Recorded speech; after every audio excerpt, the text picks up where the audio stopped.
Субвенциите на фирмите за покачување на платите сигурно ќе даде резултат.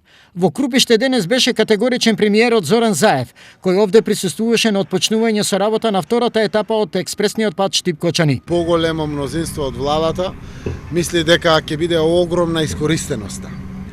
И дали проектираните пари ќе бидат доволни.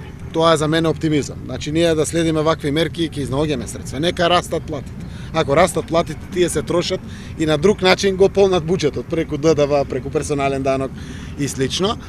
Мерката сигурно ќе даде резултати, очекувањата се од нормални до повеќе од она што можеме да се надеваме.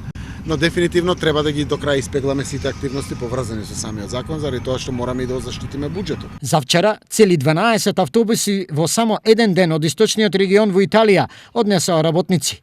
Некои за привремено, некои за постојано. Што премиерот мисли за масовното празнење на државата? Миграцијата во државата постои во целиот регион. Ние нема да ја спречиме никогаш до крај. Таа постојала и до ден денеска постои дури од истичниот блок на Европската унија на земји членки, до ден денеска имаме миграција од посиромашни земји кон побогати. Но треба да направиме се да го намалиме интензитетот.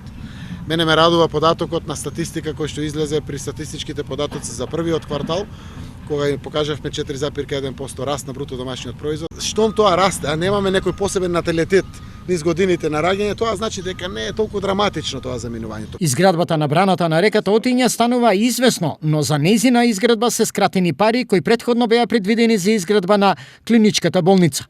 Дали владата болницата ја замени со брана? Кратењето од клиничката болница е заради тоа што, како викат, фалираше, пропадна, изгледа бетон штип, не знам, во самата изведба. Така нешто има некој стечај. Од министерот за здравство сум информиран, знаете дека таму имаме кратење во делот на кредитот, односно нереализирање на сопствените средства, заради тоа што со самите изведувачи кои што продолжија веќе со самата болница, честно ни соопштија дека ќе достават времени ситуации до толку.